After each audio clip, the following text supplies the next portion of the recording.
Hello and welcome to Watch Me, where you'll find reviews, tips, tricks and comparisons on watches.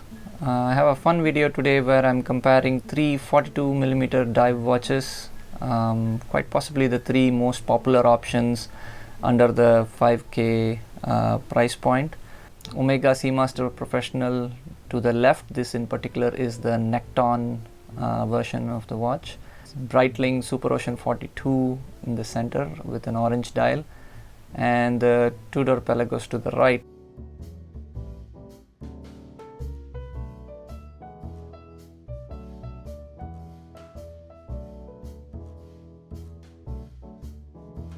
Obviously there are many other dial color variants available, and I would say dial color is a personal preference. It's really a personal connection that you make with the color.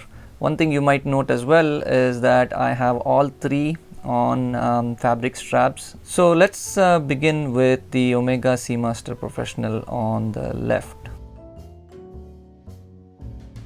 This is, as I said, a 42mm case, around 13.7 millimeters thick. This version is the necked-on version of the watch, and this is, I think, about 0.3 millimeters slimmer because it has a solid case back. Main difference between this and the regular Seamaster bezel, in this case it's a titanium. Rest of the lineup has a ceramic bezel. This is a no date version of the watch. The way that the dial color plays with the light, in this case it's a more matte gray dial, but it has a mirror like finish on the waves, so they tend to catch light, as you can see, and reflect. So under normal lighting it looks like like simple black lines, but when you get some reflections and throw some light on it, they actually have a lot more personality, and it's interesting. Lug to lug is around 50 millimeters on this one. It has the famous twisted lugs that the Seamaster Professional lineup is known for, and overall it's a very wearable watch, albeit a slightly bigger looking watch. One thing to note, I particularly preferred the necked-on version because it visually and on the wrist wears a little smaller than the regular Seamaster Professional. Primarily because I think of the bezel, of course a slightly darker dial color. I know the white dial Seamaster Professional is quite popular, but it does wear a little bigger than this. The scalloped bezel, and it's an iconic look for the watch, and honestly it's not my favorite because it doesn't really have good grip. The action is nice, the resounding click is solid feeling, and not much play, as you can see. It's nicely made overall. Omega has reached a point where they're almost too predictable when it comes to the quality, where it's all very nicely done, and the sharpness and detail and the raised markers, the finish on the sides, all of it is done well. The loom looks very consistent. You don't see any minor glitches that you typically do with some other brands, where the hand painting or the applique is a little bit runny or a little bit off. I just don't see that with Omega anymore. It's all very precise and very consistent. In this case, of course, the red second hand does help throw a splash of color. Really adds to its versatility with straps. I really like this watch on fabric straps. I think it works tremendously well. Moving to the right, let's get to the Breitling Superocean 42. Now this is my favorite dial color. I know many folks might find the orange a bit loud, but I'm partial to having at least one orange watch in the collection, and I don't have my Doxa anymore, so this is the one that spoke to me the most. They've modernized it. At the same time, they've what do you say, they've been a little more conservative by Breitling standards. It doesn't shout in terms of the amount of polished surfaces on it. There's no like snazzy font like the previous generation, and I really like that they kept the wings on this one. It really adds to the visual appeal of the watch. Superocean 42 is a little slimmer than the Seamaster Professional, but it actually wears even slimmer because, as you can see, the crystal, it has a little bit of a dome to it, so I'd say it's about almost like half a millimeter to a millimeter. Thickness of 13 odd millimeters, 13.3 to be precise, I think, includes that, and so it wears like a 12.5 millimeter thick case. Angular lugs visually gives a better look on the wrist. Even though it's the same 42 millimeter, it plays the size down. The lug to lug is a little over 50 millimeter, and it actually looks even longer. If I had one criticism of this watch, I'd say the lugs could have been a little shorter. If you put it on a nice thick rubber strap or a fabric strap like this, it doesn't look odd visually, but a slimmer rubber strap or any slimmer strap kind of stands out, and you would actually see the tip of the lugs stick out like this, and it's not a very good look. This does not have a ceramic bezel. This has a steel bezel, and I believe this is like a PVD type finish on the inside, but it's a cool look. Instead of going shiny black on the bezel, this matte black really works well and plays off of the sort of grayish finish on the hands and markers. The bezel itself, I'd say it's not as nice as the Omega Seamaster bezel, but the grip is vastly better. This is easier, very easy to grip. I can just get there very easily. I feel like with the Seamaster I had to really press down to get it to rotate. The play is, I would say, almost the same, but the sound, I'd say the Seamaster Professional sounded a bit nicer overall, and it was easier to reset back to 12 because it just felt a little more notchy in action. The sides look very nice in person, and they really catch light and have a more purposeful, serious look. Good balance of being busy and clean. The loomed indices and numerals are a nice touch. Personally, if there were a no date version of this watch, I would have preferred that, but there isn't. Crisp and clean and unique dial. You can't really confuse this with any other watch, in my opinion. It has a very distinct look. Depth of the dial is very nice as well. One thing that really adds to it is the quality of the crystal. This is among the best AR coating in the business as far as I'm concerned. You can see even at sharp angles, the crystal almost completely vanishes. You look at the Breitling logo, for example. There is no other watch at this price point that does a AR coated crystal as good as Breitling, and that's based on my experience. That's one of the things I really like with Breitling overall. The Tudor Pelagos, it has a more modern and unique look overall. As a dive watch, there is something unique about the Pelagos. The grey and matte black look, along with the the square markers and the snowflake hands.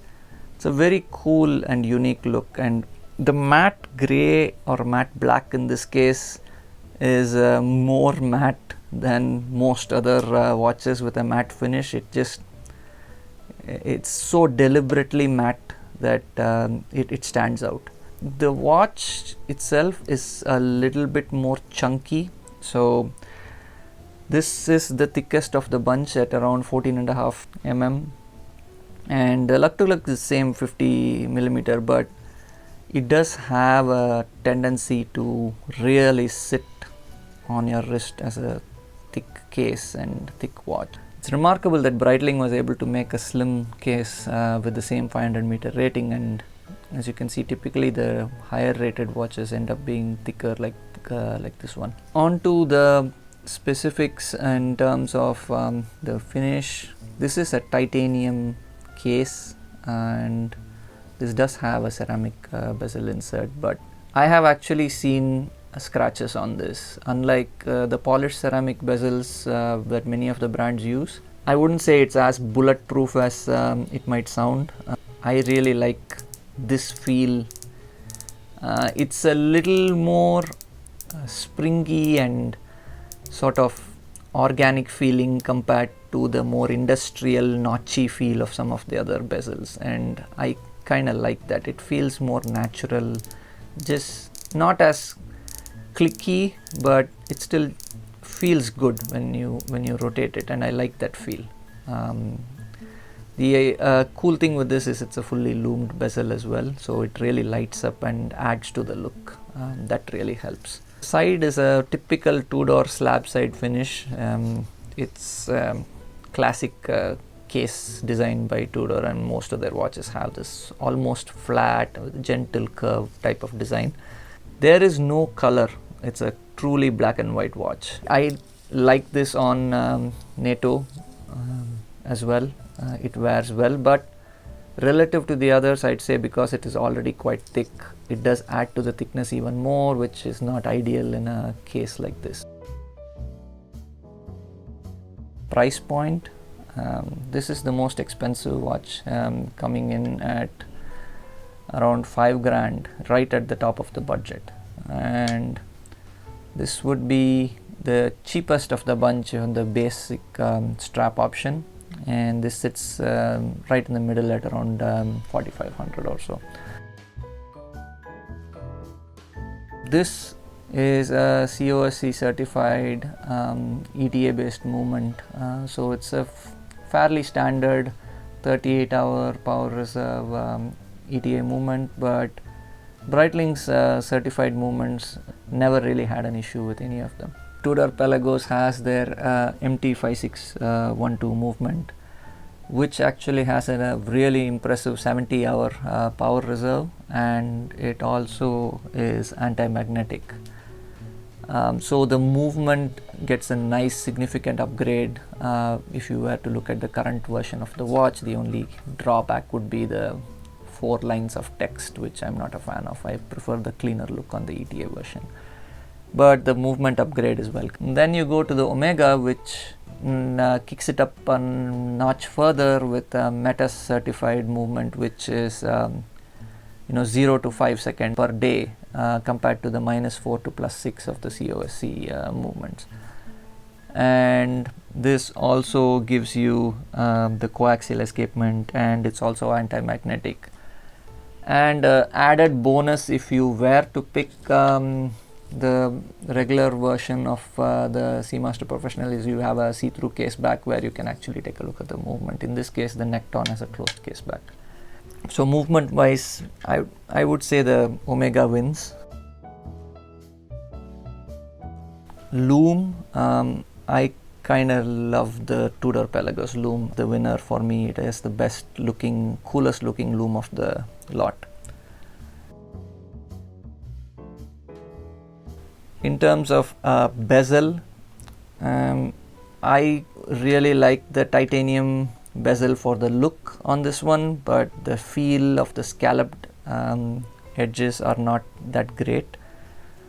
I would still say the Tudor Pelagos is the winner when it comes to the bezel. Clearly the Breitling's the winner for me. I think they have the best AR coated crystal of the three. Tudor doesn't even have an AR coating, last I checked, and you can really tell it's gonna catch reflections all over the place. The Omega is very close second.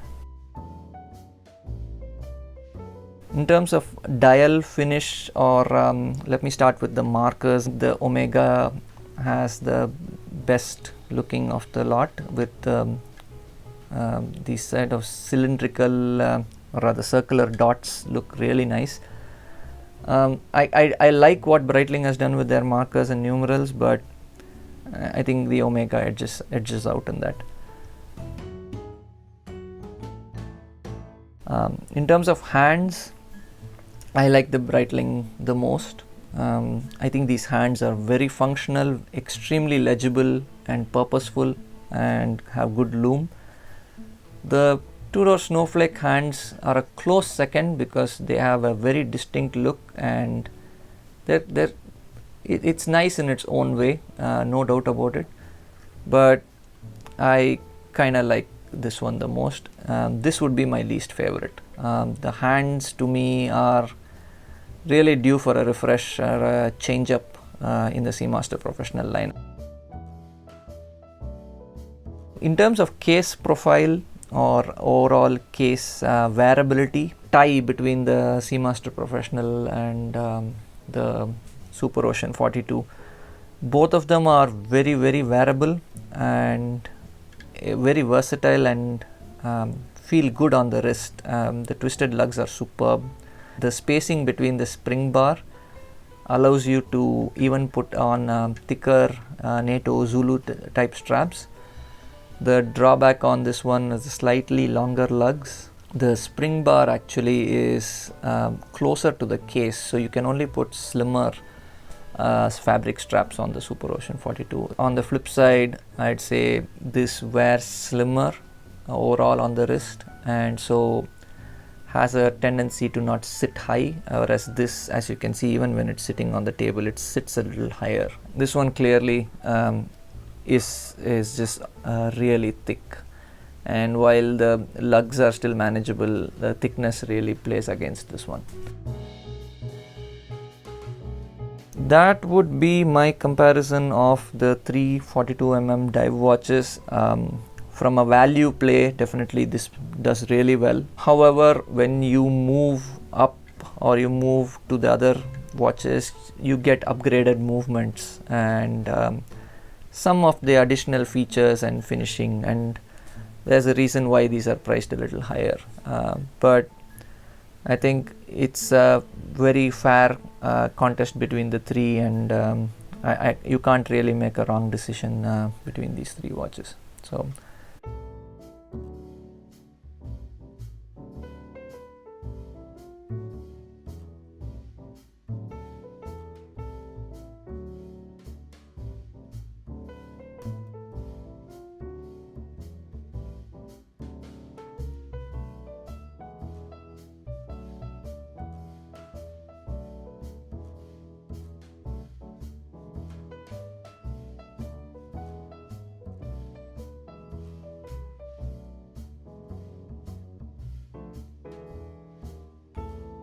that's my video. Thanks for watching. Please like and subscribe, and leave any comments. I'll see if I can answer them to the best of my knowledge.